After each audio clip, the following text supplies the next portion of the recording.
Hello and welcome to Gate Curators. हमने अपने DBMS full lecture series के last lecture में देखा था कि रिलेशनशिप टाइप्स क्या होते हैं, रिलेशनशिप सेट क्या होते हैं, किसी रिलेशनशिप की डिग्री क्या होती है। ये सब हम लोगों ने डिटेल में एग्जांपल्स के साथ देखा था। हम लोग कुछ चीज़ें आगे देखते हैं। जैसे इस लेक्चर में मैं बात करने वाला हूँ कि अगर हम किसी रिलेशनशिप को किसी एंटिटी के एट्रीब्यूट के टर्म में रिप्रेजेंट कर दें तो कैसा रहेगा, क्या होगा। उसके बाद हम लोग देखने वाले हैं कि रोल नेम क्या होता है। जैसे किसी एंटिटी का किसी रिलेशनशिप में रोल नेम क्या होता है और कैसे इंपॉर्टेंट है। और हम लोग देखने वाले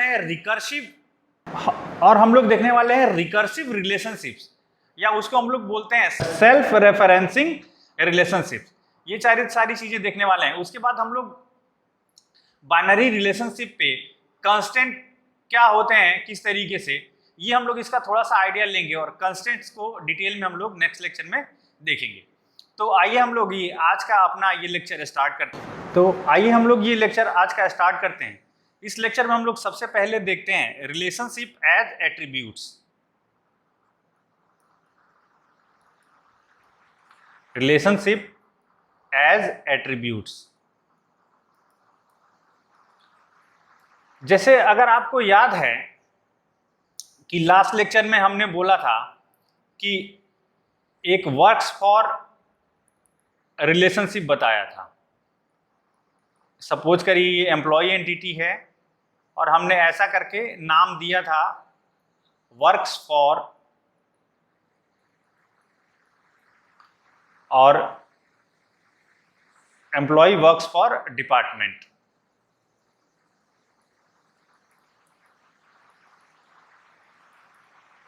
ऐसे करके हमने लिया था ये। अब ये तो ठीक है, लेकिन अगर कभी हम किसी रिलेशनशिप को एट्रीब्यूट के फॉर्म में ही रिप्रेजेंट कर दें तो किसी एंटिटी के, जैसे सपोज करिए ये है, तो आप अगर ये एम्प्लॉय एंटिटी ड्रॉ कर रहे हो और इसी हमने बनाया भी था पहले शुरुआत में, इसी में आप जैसे बहुत सारे एट्रीब्यूट्स एम्प्लॉय के आप रखेंगे, इसी में एक एट्रीब्यूट रख दें डिपार्टमेंट। ये डिपार्टमेंट एट्रीब्यूट इस एंटिटी वैल्यू को रिप्रेजेंट करेगा। डिपार्टमेंट एंटिटीज हैं, जैसे सपोज करिए mechanical, electrical, IT, electrical, mechanic, electrical, और उसके बाद हमने लिया था सिविल। इस तरीके से ये एंटिटीज हैं।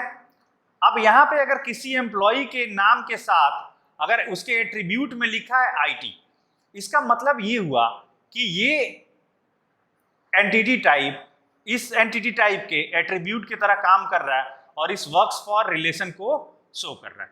तो हम लोग किसी रिलेशनशिप को किसी एंटिटी के एट्रीब्यूट के फॉर्म में भी शो कर सकते हैं इस तरीके से। ये समझने वाली चीज है और हम लोग समय समय पे जगह जगह ऐसा करेंगे भी। ठीक है, नेक्स्ट अब जो आज के लेक्चर का मेन कंसर्न है वो है role names and recursive relationships.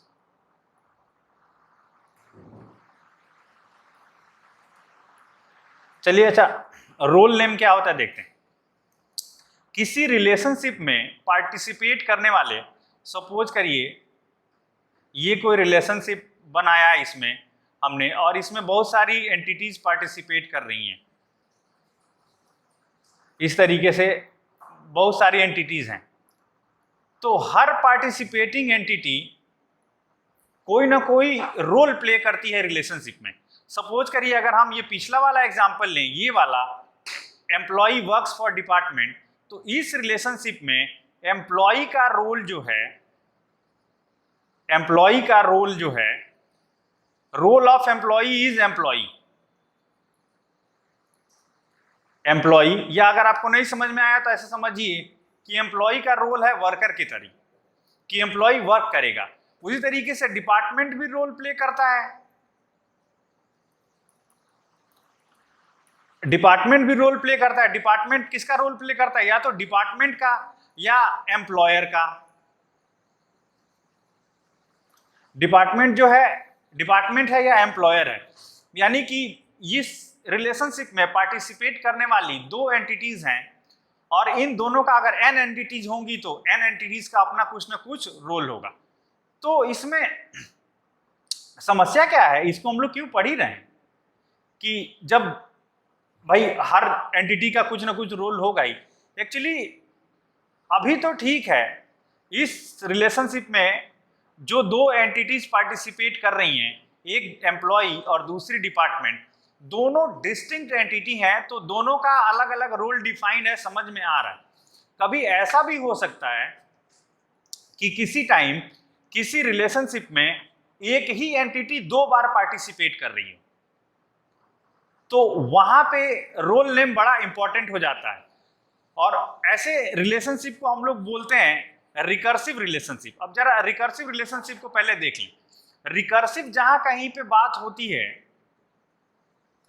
Recursive का मतलब ये होता है खुद को कॉल करने वाला, कॉल इटसेल्फ, खुद को कॉल करने वाला। यानी कि अगर रिकर्सिव रिलेशनशिप की हम बात करें तो वो रिलेशनशिप सेम ही एंटिटी टाइप पे खुद ही को कॉल करेगा। जैसे आप एक एग्जांपल लेते हैं, जैसे सपोज करिए कि अपना जो कंपनी वाला डिस्क्रिप्शन हमने लिया है उसमें कोई एम्प्लॉय है जो एंटिटी है और दो तरीके के एम्प्लॉय हैं। कुछ एम्प्लॉय जो हैं सुपरवाइजर हैं कुछ एम्प्लॉयज के। अब बात समझ में आ रही है? कुछ एम्प्लॉयज सुपरवाइजर हैं एम्प्लॉयज के। एक एम्प्लॉय दूसरे एम्प्लॉय का सुपरवाइजर है, दोनों ही एम्प्लॉय हैं, दोनों ही किस सेट में रिप्रेजेंट होंगे? एम्प्लॉय के सेट में दोनों की एंट्री होगी।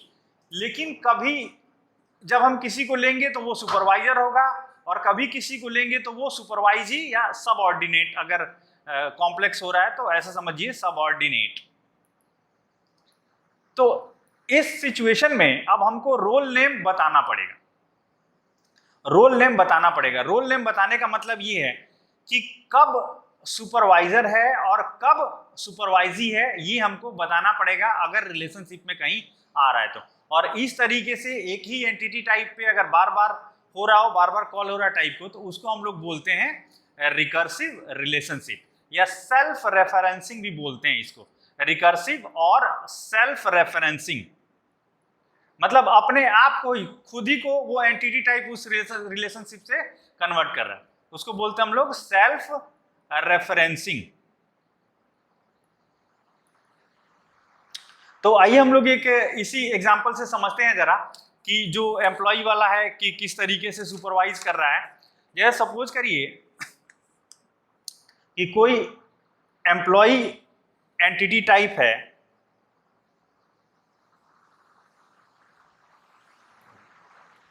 ये एक हमने लिया है एंटिटी टाइप जिसका नाम दिया है एम्प्लॉय, और ये किसी रिलेशनशिप से जुड़ा है जिस रिलेशनशिप का नाम है सुपरविजन। अब जो सुपरवाइजर होंगे वो भी इधर ही होंगे और जो सुपरवाइजी होंगे, जो सबऑर्डिनेट होंगे, वो भी इधर होंगे। तो अब यहाँ पर रोल नेम इंपॉर्टेंट है। रोल नेम को कैसे रिप्रेजेंट किया जाए? जैसे नाम दे देते हैं। जैसे सपोज करिए यहाँ पे हम नाम दे दें, सुपरवाइजर को रोल नेम दे दें हम, सुपरवाइजर का रोल नेम है 1, सुपरवाइजर का रोल नेम है 1, यानी जहां जहां 1 आएगा इसका मतलब है ये किसी का सुपरवाइजर होगा। और जो सुपरवाइजी है या सबऑर्डिनेट है, सुपरवाइजी या सबऑर्डिनेट है, इसका रोल नेम हम दे देते हैं 2। और इनको जो इसमें रिप्रेजेंट करेंगे हम लोग, जैसे लाइन के बीच में ऐसे 1 लिखते हैं ऐसे, और लाइन के बीच में ऐसे 2 लिखते हैं। तो आइए जैसे यहाँ पे देखें कैसे रिप्रेजेंट होगा। जैसे सपोज करिए कुछ एम्प्लॉइज हैं, जैसे यहाँ पे हम बना लेते हैं पहले ही E1, E2, E3, E4, E5, E6, E7 and so on, इस तरीके से बहुत सारे हैं। उसी तरीके से R1, R2, R3, R4, R5, R6 और भी इंस्टेंसेस पॉसिबल हैं। अगर कहे कोई कि जो ये इवन एम्प्लॉय है, ये सुपरवाइजर है किसी का, तो कैसे इसको हम लोग रिप्रेजेंट करेंगे? इवन जो है ये सुपरवाइजर है, किसका सुपरवाइजर है? E2 का। तो इसको हम लोग कैसे रिप्रेजेंट करेंगे? ऐसे, यानी E1 is supervisor of E2। Similarly E1 जो है और किसी को भी सुपरवाइज कर सकता है। सपोज करिए E1 जो है, और इसको हम लोग यहाँ पे 1 लिख देते हैं, यानी कि E1 सुपरवाइजर है और किसका सुपरवाइजर है? E2 का। इसी तरीके से ये E4 जो है ये सुपरवाइजर है सपोज करिए E6 का। तो E4 सुपरवाइज करेगा E6 को। इस रिलेशनशिप इंस्टेंस से जुड़ेगा ऐसे। उसी तरीके से E4 जो है E7 को अगर सुपरवाइज करे तो कैसे बनाएंगे हम लोग? E4 E7 को सुपरवाइज करे। उसी तरीके से अगर सपोज करिए E5 जो है अगर वो सुपरवाइजर है E1 का, तो कैसे इसको हम लोग लिखेंगे? सपोज करिए ऐसे है, E5 is supervisor of E1। अच्छा देखिए, पहले एक रिलेशनशिप में अगर आप देख रहे हो तो E1 दो का, E2 और E3 का E1 हम सपोज करिए सुपरवाइजर को ऐसे यहाँ पे रिप्रेजेंट कर दे रहे हैं ऐसे। E1 जो है अपने आप में सुपरवाइजर था E2 और E3 का, और फिर E1 का सुपरवाइजर है कौन? अभी हमने किसको बनाया? E5 को। E5 E1 का सुपरवाइजर। ऐसे हमने ऐसे रिप्रेजेंट नहीं करते हैं, बस ऐसे आपको समझाने के लिए ऐसे बता दिए सुपरवाइजर, ऐसे इतना पूरा लिखना ना पड़े मुझे इसलिए। तो इस तरीके से आप देखिए कि ये रिलेशनशिप खुद ही को कॉल कर रहा है इसी सेट पे, इसीलिए इसको हम लोग बोलते हैं रिकर्सिव या सेल्फ रेफरेंसिंग रिलेशनशिप। तो ये कभी कभी ऐसा हो जाता है कि हमको इस तरीके से रिप्रेजेंट करना पड़ता है, जब सेम ही हो तो रोल नेम अलग अलग देना पड़ता है। तो उम्मीद है आपको ये रोल नेम का ये कॉन्सेप्ट समझ में आ गया हो। अब जरा हम आगे बढ़ते हैं इस लेक्चर में और हम लोग देखते हैं कि constraints on binary relationship type, constraints of binary relationship types. क्या होते हैं कंस्ट्रेंट? जब कभी कोई बोलता है कंस्ट्रेंट, तो कंस्ट्रेंट का मतलब होता है कंडीशन या लिमिटेशन।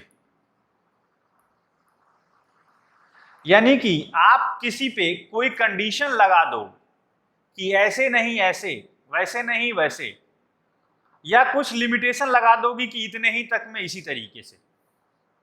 लेकिन ये लिमिटेशन कहां से लगाएंगे आप? कैसे पता चलेगा कि ये लिमिटेशन लगाना है?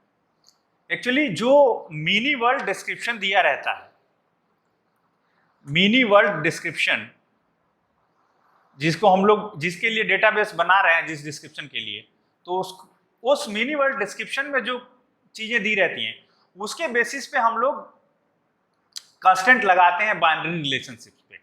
ठीक है, तो बाइनरी रिलेशनशिप की बात हम इसलिए बार बार कर रहे हैं क्योंकि हमने पहले इसके लास्ट वाले लेक्चर में, पहले वाले लेक्चर में हमने बताया था कि हम लोग को जो मोस्ट कॉमन पढ़ना है वो बाइनरी रिलेशनशिप ही पढ़ना है।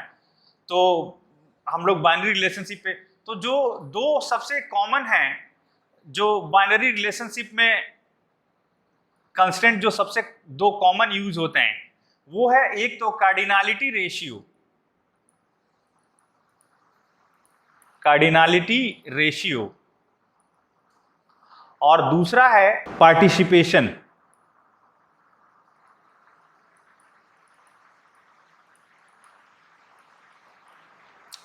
अच्छा क्या है, अब जरा कंस्टेंट को समझ भी लें।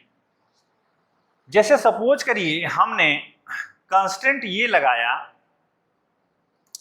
कि each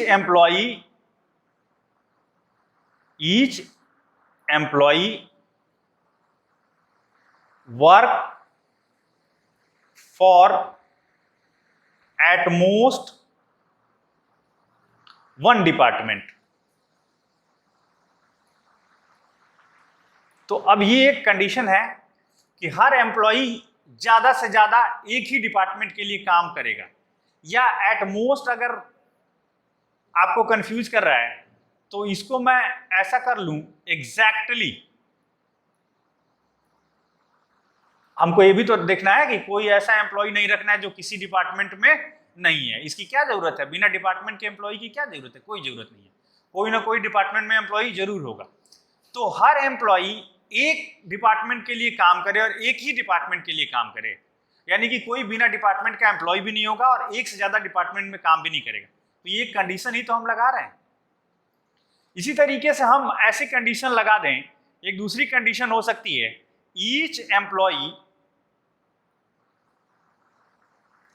work for at least one project.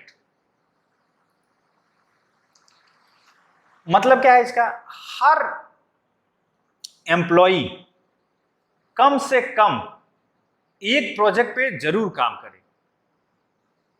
एक से कम प्रोजेक्ट पे, यानी कि कोई ऐसा नहीं खाली बेंच पे नहीं बैठा रहेगा कि केवल एक डिपार्टमेंट में असाइंड है और वो काम कुछ भी नहीं करता है किसी प्रोजेक्ट पे। तो ये भी तो हम कंडीशन ही लगा रहे हैं। तो यही सारे हैं कंस्ट्रेंट। अच्छा, ये कंस्ट्रेंट की डिस्क्रिप्शन हमको जहां से हम डेटाबेस बना रहे होंगे जिसके लिए, वहां से इस तरीके से मिलेगी। तो इस लेक्चर में हम लोग इतना ही रखते हैं। नेक्स्ट लेक्चर में हम लोग डिटेल में कार्डिनलिटी रेशियो और ये पार्टिसिपेशन, इन दोनों को हम लोग डिटेल में डिस्कस करेंगे। तो आज के लेक्चर में इतना ही रखते हैं। अभी तक अगर आपने हमारा चैनल सब्सक्राइब नहीं किया है तो चैनल को सब्सक्राइब कर लीजिए, लाइक करिए, कमेंट करिए और शेयर करिए। मिलते हैं जल्द ही नेक्स्ट लेक्चर में। तब तक के लिए